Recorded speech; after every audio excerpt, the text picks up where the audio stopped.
Steve Faze did a very nice cover story about you in the Weekly Standard, speculating about whether your next job might be president, saying that there was very promising signs for you to run in 2012. I wonder where you're at in your decision-making process. I'm like most people, I think, who right now are very focused on the midterm elections. I think the best thing that I can do to sort of bend the curve in a positive way and impact the country in the near term is to elect more Republicans to the United States Senate for the okay, we get that. Earlier. But what is the opportunity there? What would it take if you were to decide to go in that direction? I think that it clearly is a very big decision and one that all potential candidates will deal with after the midterms.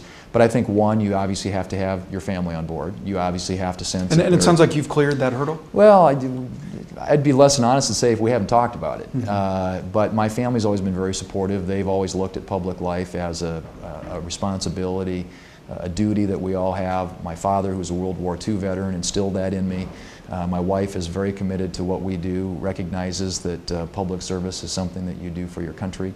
And my daughters have that same point of view. So that's an important consideration. Obviously, you want to know that there are people out there who would be willing to support you, and clearly you have to figure out a way, can you raise the necessary resources, because for better or worse, in the modern political world, particularly when you start looking at these national campaigns, it is extraordinarily expensive. And so those are practical considerations I think anybody would have to look at. Senator, what do you think it would take as far as money?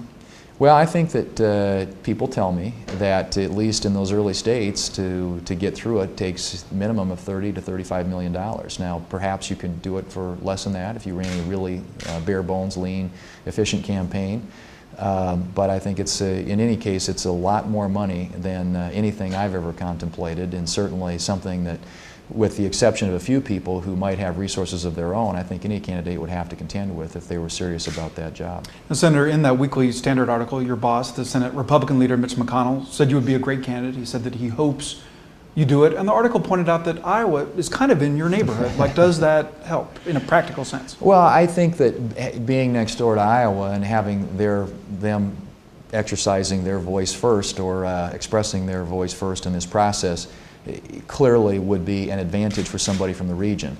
It strikes me at least that people in this country right now are hungry for a Reagan-esque type leader, perhaps someone who represents sort of the core values of the heartland. I think Iowa is very much like South Dakota in terms of the people. Their values are very similar. The issues they care about are very similar. And so there's a geographic, I think, connection, as well as a connection just in a commonality in terms of the values that we all share in that part of the country.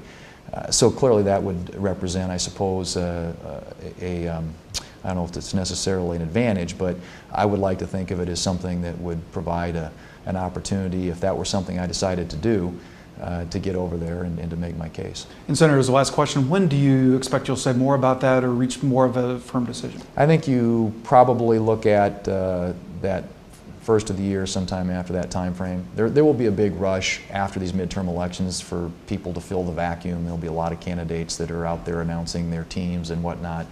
And I would expect that, but I think realistically that you have to start looking at sometime after the first of next year for candidates to begin at least revealing what their plans may be, and if they're serious about it, moving forward.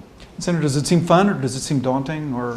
Well, I think anytime you look at a campaign, and this is true from Senate campaigns, I've been through a couple of hard-hitting, sort of bare-knuckle Senate campaigns, and they are daunting and they're exhausting, and you talk to people who've been down that road and through the process, and they will tell you the same thing, that it is a very, very hard road, and I think it's particularly so in the modern political era, where you have 24/7 news coverage, where you're constantly being exposed to the rigors and the scrutiny that comes with being out in the public light. But I think that I think you have to. That's something that everybody has to weigh if they're serious about it.